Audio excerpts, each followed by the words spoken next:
Continuamos hoy, amigo oyente, recorriendo este libro de Apocalipsis y regresamos a nuestro estudio en el capítulo 2.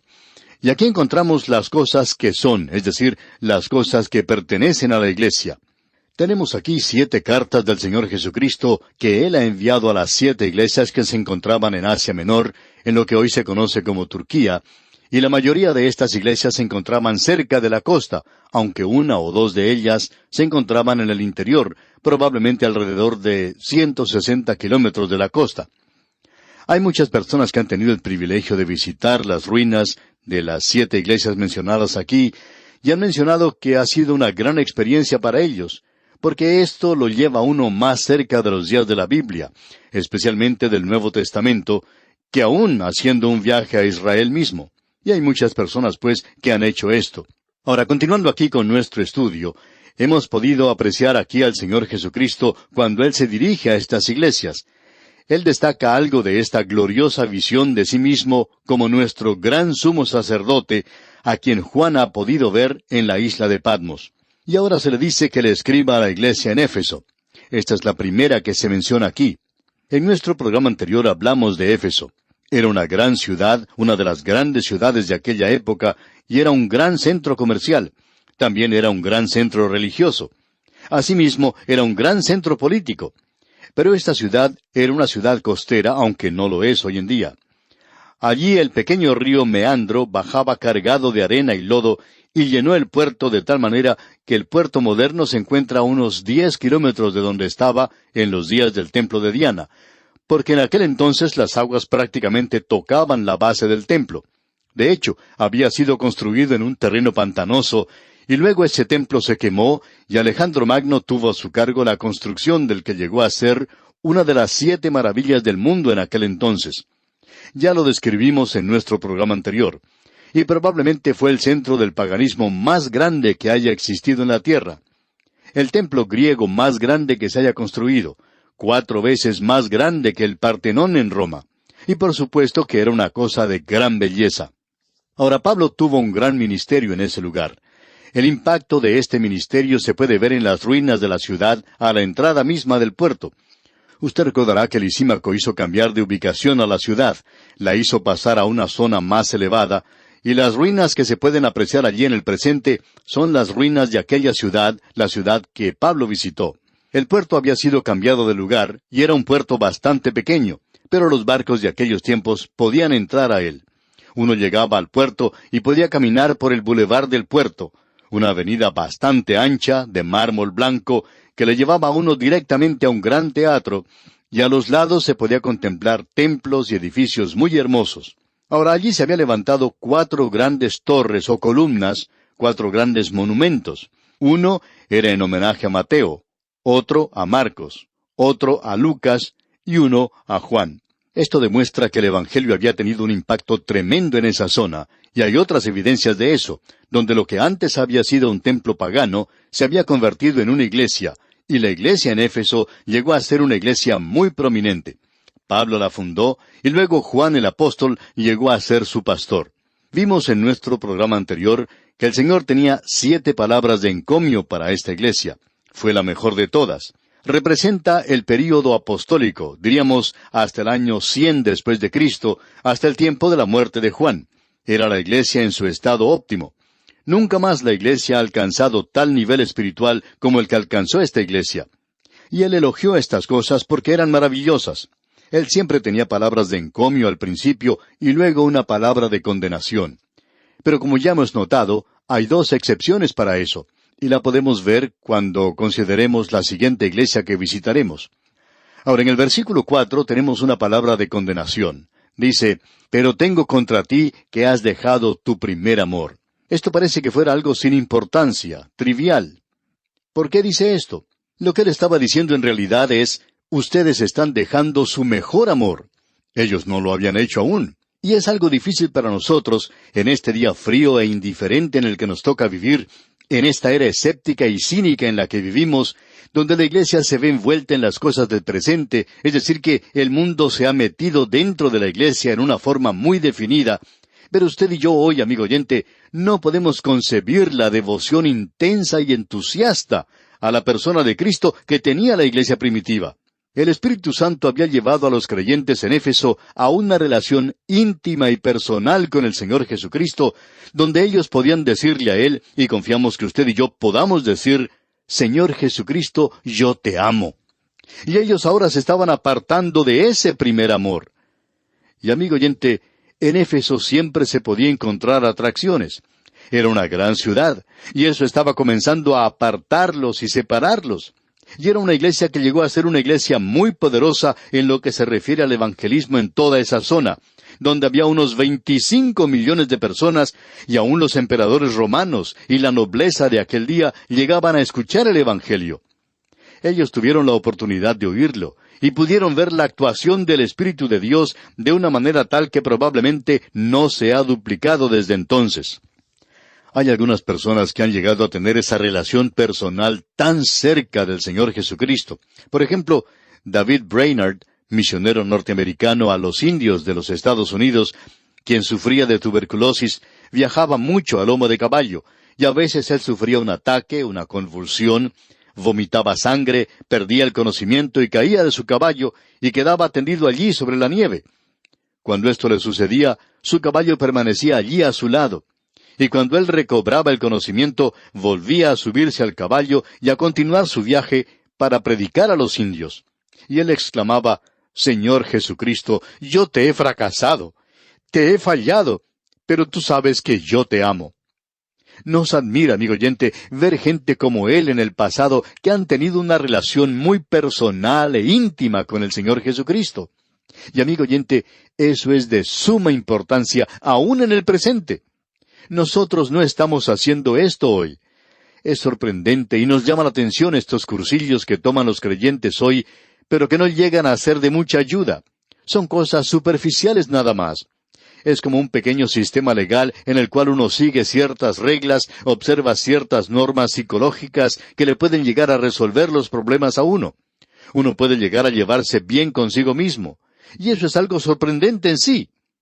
Y luego uno puede llevarse bien con sus vecinos, puede llevarse bien con los demás, especialmente con la esposa.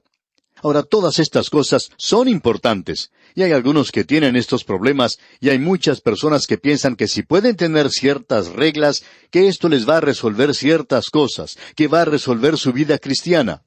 Pero, amigo oyente, permítanos resumirlo en una pregunta. ¿Ama usted al Señor Jesucristo? No interesa cuál sea su sistema, cuál sea la combinación que tenga, cuál sea su programa o cuál sea esa norma que siga. Todas estas cosas llegan a ser completamente nada si usted no ama al Señor. Ahora, si usted le ama, bueno, algunos sistemas son mejores que otros, pero la mayoría de los sistemas van a dar resultado si usted ama al Señor Jesucristo. Y esto hará que su relación del Señor Jesucristo llegue a ser algo hermoso, maravilloso. Se cuenta la historia de dos jovencitas que trabajaban en una fábrica textil. Una de ellas dejó de trabajar para contraer matrimonio.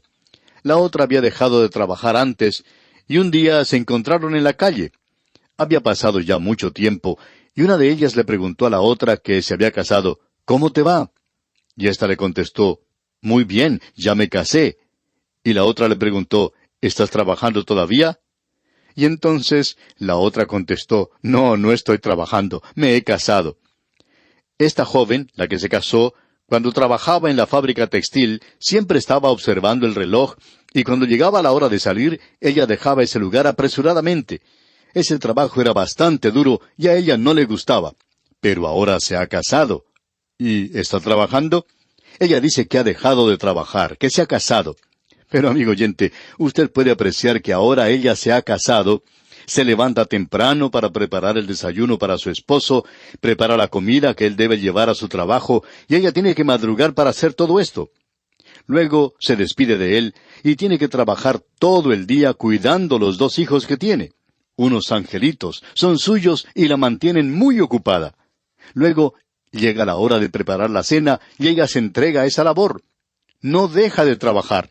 Comienza a preparar la comida. Luego regresa a su esposo por la noche y ella se encuentra a la puerta, le abraza y le dice cuánto le ha extrañado durante ese día.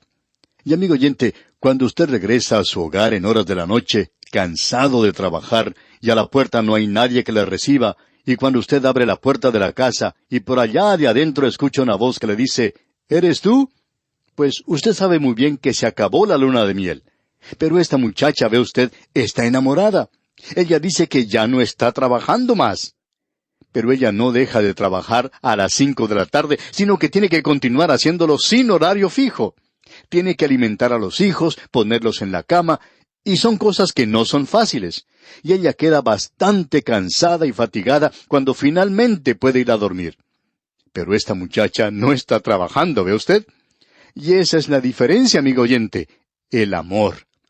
Y amigo oyente, cuando la obra en la iglesia llega a ser una carga pesada, hay algo que anda mal en su relación con Cristo.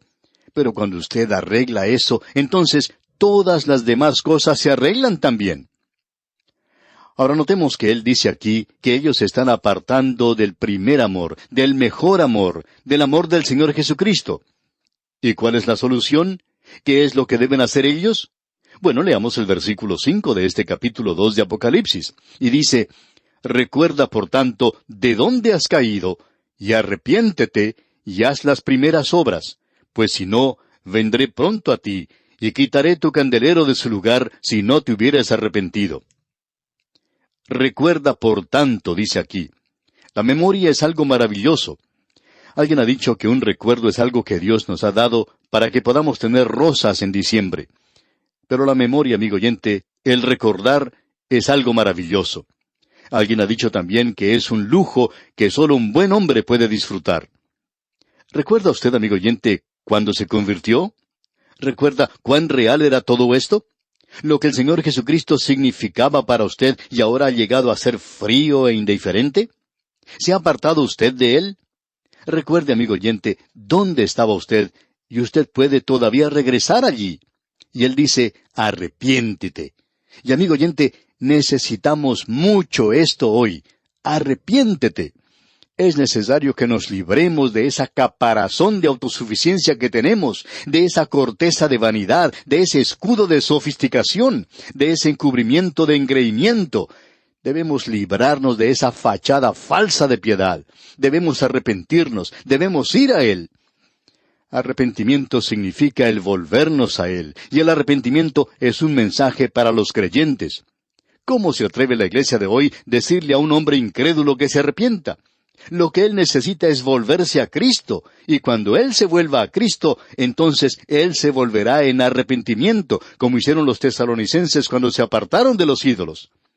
Cualquiera sea su pecado, amigo oyente, usted se volverá de él. Pero primero es necesario volverse hacia Cristo. Así es como lo hicieron los tesalonicenses. Dice Pablo, ¿cómo os convertisteis de los ídolos a Dios para servir al Dios vivo y verdadero y esperar de los cielos a su Hijo?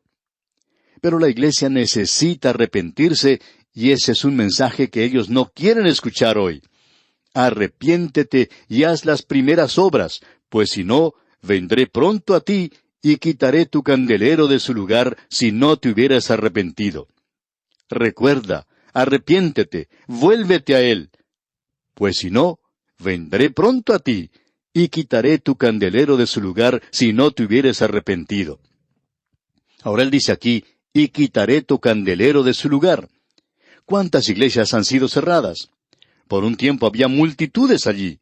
Pero ya no ocurre así, amigo oyente, porque ya no se enseña allí la palabra de Dios. Amigo oyente, permítanos decirle que él aún está observando esos candeleros, y a él no le molesta cortar la mecha un poco cuando comienza a humear. Y tampoco le preocupa apagarla cuando ya no quiere dar más luz. Luego, él dice a esta iglesia aquí en el versículo 6 del capítulo 2 de Apocalipsis, «Pero tienes esto, que aborreces las obras de los nicolaitas, las cuales yo también aborrezco». Y vamos a tener a estos nicolaitas ante nosotros ahora. Y debemos decir que esta palabra nicolaitas es una palabra doble. Nico significa gobernar o conquistar, y laos significa la gente. De allí proviene la palabra laico. Es difícil explicar quiénes eran los nicolaitas. Hay algunos que opinan que era una orden sacerdotal que estaba comenzando a formarse y que estaban tratando de gobernar a la gente. La segunda opinión es que no hay forma de identificar a este grupo en ninguna de las iglesias primitivas o de las que vinieron después. Y luego hay una explicación que se ofrece, y es que había un hombre llamado Nicolás de Antioquía, que era un apóstata de la verdad, y que había formado un culto gnóstico, autónomo, en el cual se pensaba que uno podría practicar el pecado para poder comprenderlo. Ellos se entregaron a las cosas sensuales con la explicación de que estos pecados no tocaban el espíritu. Y estos nicolaitas entonces se refiere a este culto. Creemos que esta es la mejor explicación, y la iglesia en Éfeso aborrecía esto, y más adelante vamos a ver que la iglesia en Pérgamo lo toleraba. Ahora, en el versículo 7 de este capítulo 2 de Apocalipsis leemos: «El que tiene oído, oiga lo que el Espíritu dice a las iglesias. Al que venciere, le daré a comer del árbol de la vida, el cual está en medio del paraíso de Dios». Aquí dice, el que tiene oído, oiga. Es decir, el que tiene un oído untado con sangre. No todos pueden escuchar la palabra de Dios. Sabemos que pueden oír un sonido audible, pero no captan el mensaje. Y esta es una frase que el Señor utiliza para alertar nuestros oídos sordos. Usted recuerda que Él utilizó esta expresión, tienen oídos para oír, pero no oyen. Ahora Él está hablando a aquellos que tienen una percepción espiritual. Y esperamos, amigo oyente, que usted le esté escuchando a Él. El Espíritu aquí es el Espíritu Santo, el que enseña a la iglesia y dice, al que venciere. Eso se refiere a los creyentes genuinos, y nosotros solo podemos vencer a través de la sangre del Cordero. Luego Él dice, le daré a comer del árbol de la vida. Usted recuerda que al hombre le fue prohibido comer de este árbol después de la caída. En el cielo, ese cartel que dice prohibido comer será quitado de ese árbol, y todos nosotros tendremos el privilegio de comer del árbol de la vida. No sabemos qué clase de fruto tiene ese árbol. Creemos que esto nos va a permitir vivir en una manera extraordinaria. La mayoría de nosotros, en realidad, no sabemos cómo vivir aquí. Tenemos una existencia, por así decirlo, vegetal. Pero allí vamos a tener una existencia frutal, cuando podamos comer del árbol de la vida. Y vamos a vivir como nunca antes habíamos vivido. Ahora aquí se menciona el paraíso de Dios. Y esto significa el jardín de Dios. El cielo es un jardín donde prevalece lo verde, y no es solamente un lugar con calles de oro. Hay muchas personas que creen que el cielo es un lugar donde abundan los palacios, y todo está pavimentado con oro, las calles son de oro. Parece que hacen mucho énfasis en lo metálico.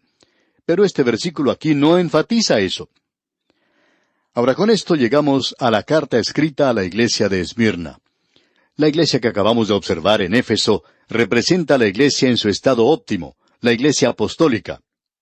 Llegamos ahora a la iglesia en Esmirna, y de la iglesia apostólica que estaba tan cerca al Señor Jesucristo, que le amaba tanto, se nos presenta una iglesia mártir. Esta es la iglesia que murió por Él, la iglesia en Esmirna. Y esta ciudad todavía se encuentra en existencia. El nombre moderno quizá le haga difícil identificar. Está en Turquía y se llama Izmir. Pero es la misma ciudad y ha estado ocupada continuamente desde su fundación hace mucho tiempo ya. Y es una ciudad muy comercial hoy. Bueno, hablaremos de esto, Dios mediante, en nuestro próximo programa. Le invitamos pues a que nos acompañe mientras continuamos nuestro recorrido por el capítulo 2 de Apocalipsis y observamos y estudiamos esta carta que el Señor Jesucristo envía a la iglesia en Esmirna. Es nuestra oración que Dios le bendiga abundantemente.